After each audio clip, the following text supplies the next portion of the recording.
tanan. Amen.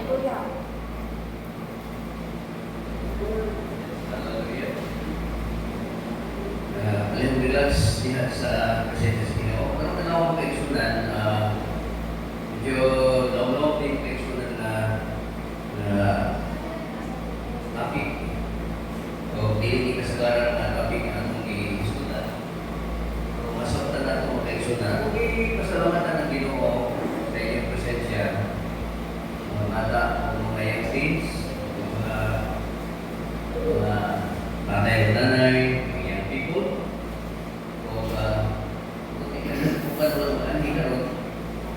Siguro gibagyuhan sa ilang mga balay. O rin ang kaisunan, wala yung makatulong sa tulong sa Ginoo. Amen. Amen? O makatulong sa tulong sa Ginoo. O sa inyo pa na ito, kasama ng kaisunan, nagawin ko sa ta. Nagawin ko sa Ginoo, mga Ginoo, mga panalangin, mga kaisunan. Okay? Mamahan ako kalangit nun, ang Diyos ang dadalahang sa tanan. Lord, ang mga tulong ang mag-iskutan, pag-iskutan, inibus din mong alagat ka ng lawan, ang tulong ikaw na panalangin ini. Ang mga tulong din mo, maghatak ini mo ka nalipon, magkaon sa among Espiritu. Salamat, Lord, kaya ikaw Ginoo magaling sa tanang bahin, Lord. Ihugan mo kasing-kasing, dalungan, idulungan, ihugan mo, Lord, ibus din mo kalagad. Pero mga tulong, masalot na mo, Ginoo. O makabatong kami kalipon, puputuho kami diha sa paglaga. In Jesus' name, Amen. Amen. Praise God, hallelujah. Gift of discerning of spirits. Hallelujah. Naku, basa ko ni Biblia ang kaisunan 1 Corinthians chapter 12, verse 10. Dini, kita na ako makaisunan. Doon na natin pabasa sa King James Version. 1 Corinthians 12:10. They go to another, a working of miracles, to another prophecy, to another discerning of spirits, to another different kinds of tongues, to another the interpretation of tongues. Okay, ginugod ang langit siyang mga pulong.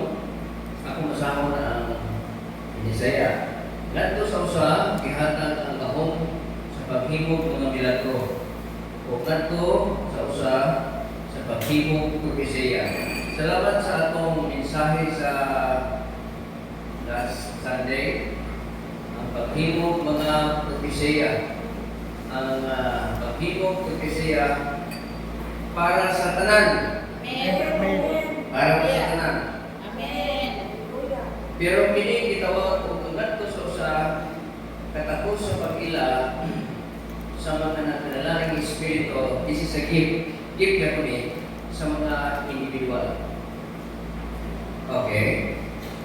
Kung ngadto sa usa sa naglaing pagpanupig mga dila, kung ngadto sa usa sa pagkupat sa pagtupig mga dila. Now, proteksyonan, this is one of the gifts of the Holy Spirit. Now, when we talk about discerning, kapatid kita tutulong sa mga ano, nag-discern na ito. Harap kayo sunan, makibalo nito ka. Makibalo nito ka kung saan nito kagamit, kung saan na ito ka-operate, kung saan na ito pagsabot nini. As a Christian, we need to know how to operate in this gift, the discerning of spirits. Okay. Now, discerning can be translated as pag-ila o pag-ila. It means to identify ilhanan o pagkatao, to recognize, makaila o ilhon, distinguish o makaila. So the word discerning, which means sa atong sinutihan, pag-ila. Makaila ka. So, makaigsunan, kini nga mong topic, dili siya basta-basta. We deal in the spirits. Naata mong deal sa mga butang espiritu. So there are 7 spirits. Remember, there are 7 spirits that you need to discern. So, kini nga mong topic makaigsunan, ako kayo siya para na. Okay. Now, how to differentiate discernment and discerning spirits? Sa Biblia, ito na gitawag makaigsunan sa English of discernment. Discernment is different from discerning of spirits. Lahat siya o paagi. So now, tuna na ito makaigsunan ang discernment. Yung discernment makaigsunan, doon ay dapat ka mga Greek word na atong sabton. Discernment o pagsabot o pagila, there are quite few Greek words that are used in Scripture for the English word discern. Discern. So let's focus now from the word discernment. Sa Bisaya pa, pagsabot o pagila. Now, doon ay mga verse, dili na mawala makaigsunan. Doon ay mga verses, doon ay mga versikulo nila na atong dili siya tumutumo o dili verses pinag-mentionan. Upos niya na doon ay mga versikulo. Now, tunan na ito kini unang Greek word na itawag o diakrisis. Diakrisis means distinguishing or judging between things. So first of all, Hebrews chapter 5 verse 15, makita niyo diha mag-exodan ang Greek word na gitawag o diakrisis, which means pag-ila o pagbukong sa mga butang. Pag-ila sa maayo gikan sa dawatan. Dapat makahibalo ka sa pag-ila sa maayo o dawatan. Okay, kasama na po ang magahing kanunon mo ay alam sa mga haptong, alam kanila kinsang sa laputan na batid pinaagi sa pagbinansay. Apan ang pag-ila sa maayo o sa dawatan. So, Christians need to distinguish or judge between good and evil. Makailan ako. Maayon siya, pinigawatan. That's the word discernment from the Greek word diakrisis. Next na Greek word, dokimazo. Dokimazo, which means test, examine, prove, to see whether a thing genuine or not. Mailahin mo parang makaigsunan kinigitawag o dukika. Dokimazo, nabuti pa sa loob na to test pagsulay, to examine pagsusi, to prove pagpamatuon, to see aron makita nimo ang mga butang na kini nga mga butang genuine ba o not, genuine or not. Okay.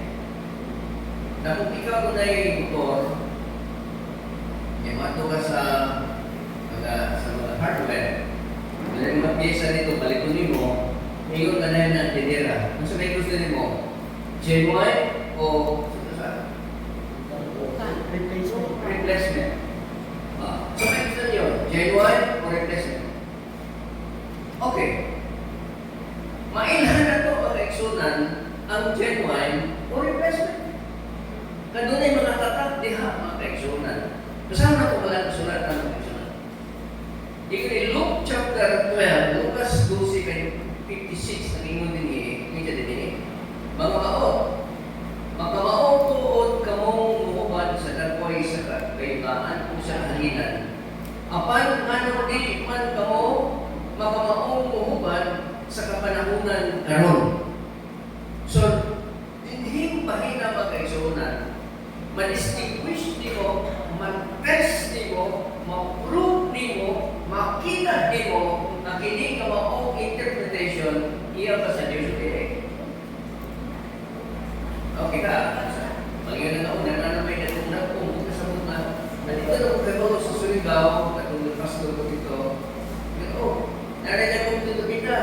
ini, o niningalan sa hangin. Nanatulog din, nanatulog din, kaya ito sa hangin ng Satan. Kuya mo, niningalan sa hangin, Satan man. Dapat iksunan, ang mga tao dito nakita, makibalo sila sa pag-interpret sa dagan sa hangin o sa tubig. Pero dili maka-interpret sa mga butang sa Diyos. Amen. Amen. So, mga iksunan, we need to know and we need to discern sa pagbubat o sa pag-interpret sa mga butang sa atong kapanahonan karon. According to the Bible. Ikatulong mga iksunan, ay thesis. The Greek word used here to discern means perception. Kung saan man ang perception? From the word perspective. Ng word perspective mag-iksunan. Kana kita kung what is your perspective? Paglantaw. Kung sa itong paglantaw karon. So, biblically mag-iksunan, doon na rin siya Greek word diha na nagisgot na makadiscern ka about sa mga paglantaw sa kinabuhi. Filipos 1:9, kung maoy akong pag-ampo, nga unta ang inyong gugma, musamot pa sa pagpadagaya sa kahibalo. Gugma nga mudagaya diha sa kahibalo. O sa tanang mga pagpanabot. So kung nahigugma ka, gawa ka kasabot, dili na gugma. Binuang na ng gugma. Kung doon na kayo gugma sa Ginoo, kinahanglan mo samot ka. Kung doon na kayo gugma sa pag-alala, kinahanglan tunan mo siya. Dahil isod kang magpatakataka o paligugma, gawa ka makasabot sa imong pagbalik. Yan sa Ginoo mag-eksonan, kinahanglan na doon na kayo gitawag o kahibalo. Kadagayat sa kahibalo o sa tanang nga pagpanahon. Mugibot ka sa kuta na perspective. Mga panglantaw niining kinabuhi kinahanglan makahibalo ang mag-eksonan. Ikaw ba? Anagreyo. Greek word na siya, which means to examine or to judge or judge. 1 Corinto 2:4, pagkaturo siya ng iwan, mati ang diksyonan. Ang tao, ng kalibutanon, dili magdawat sa mga natutudlo sa Espiritu sa Diyos. Ang kalibutanon, mga tao walang mahalaga. Kaya alam ka niya, hindi mga binuang. So, diba? Ang mga tao walang alagad, mga tao walang musimba, diha sa Ginoo. Kung i-apili mo na siya sa pagsimba, mga kaigsuonan, binuang ni alam kanila. Diba? Binuang alam kanila. So, itawag din sila ng mga kalibutanon ng mga tao. Worldly. Oh, because the word kalibutanon, worldly, is not this world. It's not this earth. Because kung tanawin mo ang original word for a worldly o kalibutanon, it is a system. It is a government. The word kalibutanon here, or worldly, it is a system, it is a government that run by Satan. Satan is the president of the worldly mga isa sa mga butang ng kalibutanon. So ang mga butang ng kalibutanon nga mga tao sumusunod sa mga butang ng kalibutanon, influensya siya sa mga yawanon. Kumusulod sila sa mga Diyos nun, binuang na siya. Okay? So, pag-eksonan, alam na niya, binuang siya dili anang makasabot. Niini tungod kay tiniugot, kinahanglan mang pagatugkaron. So, itawag na siya magkaigsunan sa Greek word of an agrinio, which means pagatugkaron sa espirituhanong paagi. So, So, kinahanglan na mutugkad ka. Di ba, mutugkad ka, sudahon sa animo, susihon sa animo, before kang mo attend o hipo o utang nato sudahan, isyon sa animo kung dili ka madisgrasya. Kaya kami sa bukid yan ito. Kanang lakaw may kabalo sa dalan. Di ba? Kailangan na susihon ka nimo ang gikumpara mo kasi tunaan na ito sa karabaw. Di ba? Oo. Susihon sa nimo. Ano ang eksunan? Bahalang matugay ka mas na sure at ito ginagawin. Amen. Kung sa manang kadali-dali, niya nagkabalik. Di ba? Oo. Muna siya mag-eksunan, gitawagan na siya mag-eksunan sa Greek word of an-agrinyo. So, kinahanglan na pagkatukaron ang mga espirituhanong paagi ng eksunan. Sa mga ito ang upat na mga natural itawag o discernment. Nakaroon ko sa let's go to discerning of spirits. Akin mo tinatalaw ng eksunan. I hope matugtog na ito, makuha na ito, pinagis sa itong pagtuhol ng lawa. Kung tinitito mga eksunan, the discerning of spirits, mga eksunan, there are 7 spirits kaamay mo i-discern. At kung una, i-discern lang na ito ang spirito siya, daghan di ay makaisunan. Daghan di ay. So, kung ikaw igirasahan, kung ikaw igiyahan, kung ikaw ganahan ka, itagaan sa Ginoo ang gini mo sa mga kaisunan, naa ka sa mga utang espiritual. At kung saan mo kaisunan. Discerning of spirits. Pagila sa mga espiritu.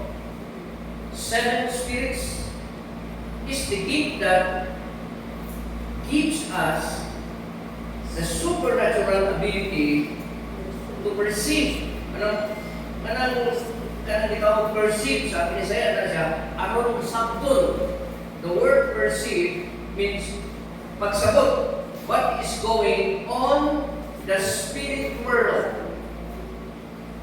Mo kini ang earth, mo kini atong tinawag kog world, natural world.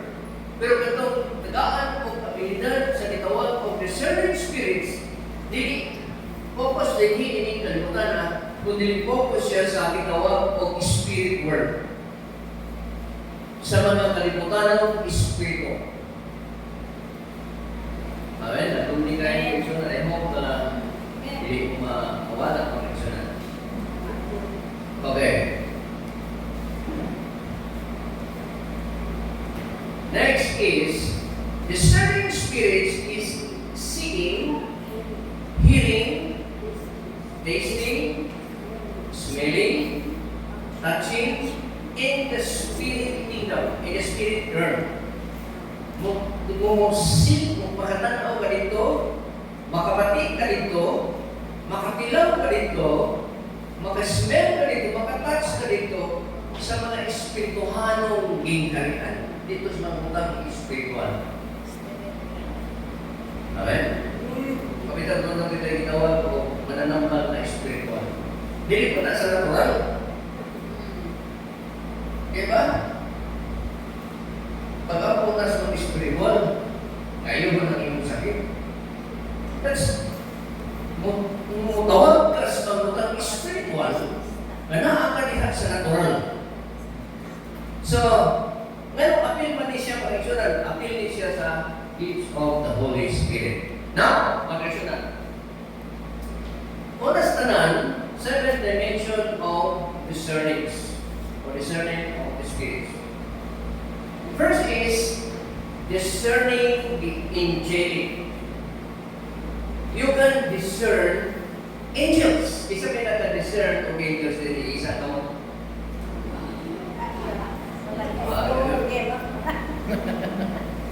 Wala. Kaya wala kayo.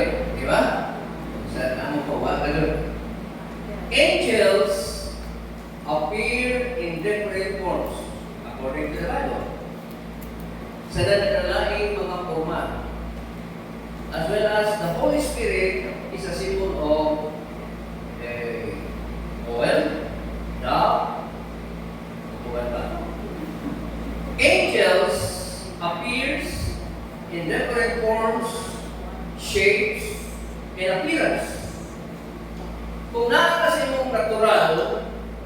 dili ka gifted sa spiritual, di ka makaila sa mga angels.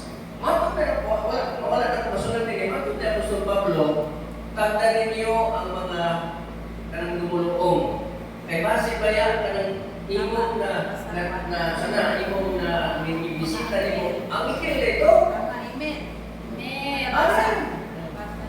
Kaya matod ito kung pwede magsusuloy ni nagoy mananghil ining mata na yes.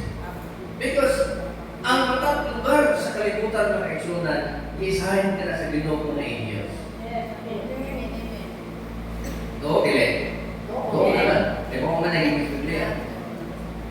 Matagdapit pa kaigsunan. Dili ka maka-ilang, dili ka maka-discern sa angels, hangtod nga, mga kaigsunan, dili ka perceive what is going in the spirit world. Karena ikan ka sa natural world, mato ka sa spirit world.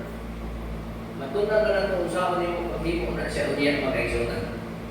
Taas-taas na rin, agwandahan na lang ninyo, kaya usik ko niyo, hindi na natin masok. Now, some people may not even see angels. Some people, no? Dili yun makakita ng angels. Nako'y bisita si Reverend Anthony, Prophet Anthony, taga Nigeria, nag-base siya sa Indonesia. Kinala na ko o si Bugay.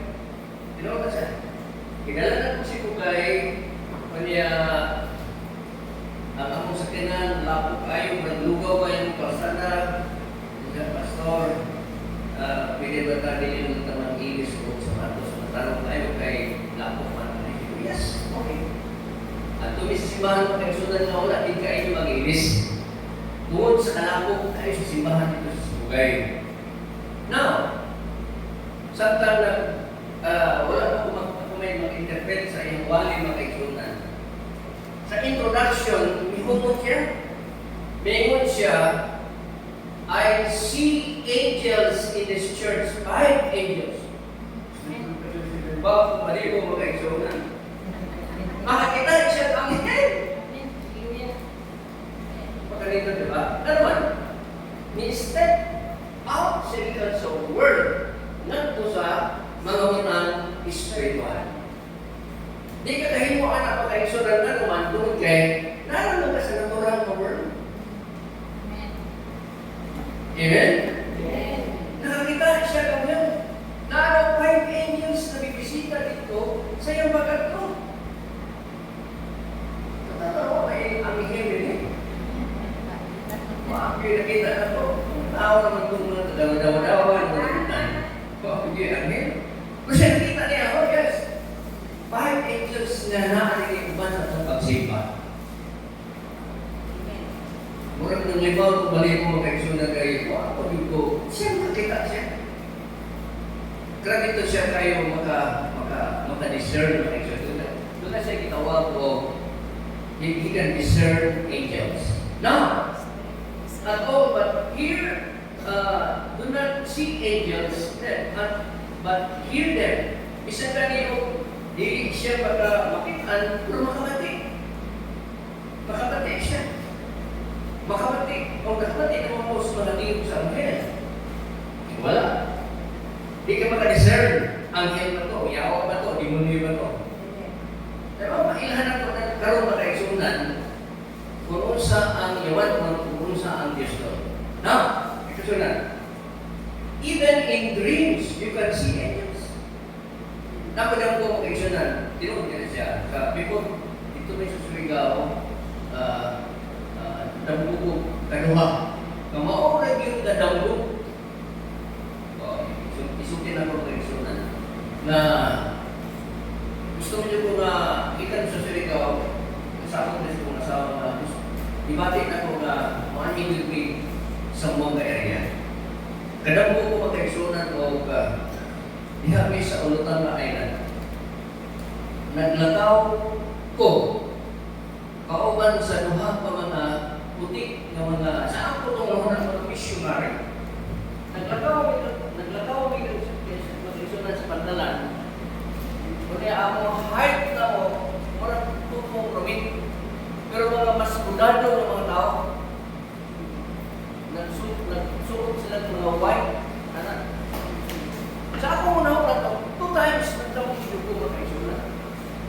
ko na kayo yung mga missionary mo hindi sa Bulukan ba? Kaya Bulukan ba dito ang iba? Kaya samtang naglagaw sa akong dampo, missionan, itong sa pantalan, dito anak. Dinhi sa tawag puti ka mga tao, kung may atubang dito sa dagahan kami isla. Iko, nagwali siguro may mga tao, anak. Kami. Yan mga panahon, napunta ko si Pastor Roland Ali, atong Muslim na convert sa Christianity. Ngayon ko sa pastor, basis Canada. Bisita sa dibdib, katulad itong simahan na gamay dibdib. O, idala na ko siya, dala na ko sa Tuninyo, niyala ko po tayo, nagtinigyan din, naglakaw ni ikan sa Tuninyo, katulad sa daw nagtinigyan. Ay, missionary. Wato siya na, nag-share ko niya makaisunan itong adlaw, itong panahon na kasatong daw ko nakakita ka doon ay missionary, no? Dili na to missionary. Angels to. Siya, Pastor, you have 2 angels with you. Ako kailan ko. Bakit hindi ka kailan? But ipadala sila sa Ginoo. Naduhag yun. Diha sa iyong tao. Every one of us has angel. Amen. Daguhang yung anghel mga kasanan. Pero mo kita ako sa anghel. Ay, anghel mga kasanan matang kasanan. Okay. Now, mga kasanan.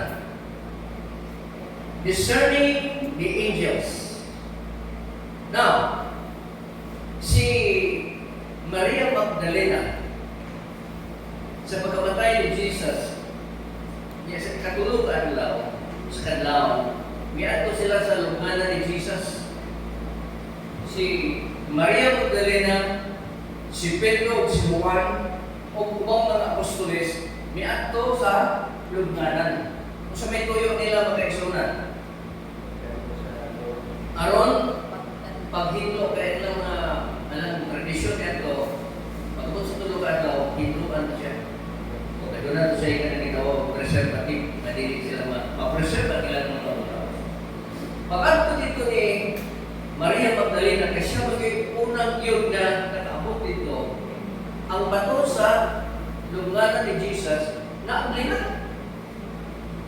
O kanya, pagsunod niya dito, nakakita siya o angel. So, ano nila? Nakakita siya o anghel. O mayon ang anghel, si Jesus na inyong gianhin, wala na siya karoon ni tuwa na siya dito sa Galilea. Diba? Di, hidakan si Maria Magdalena. O Apostol Juan, nakakita po anghel. Dakan po si Pedro, dakan po si Juan. Asa man lagi? Wala makakita si Pedro, wala makakita si Juan. Bakit ang hindi mga pator na rin?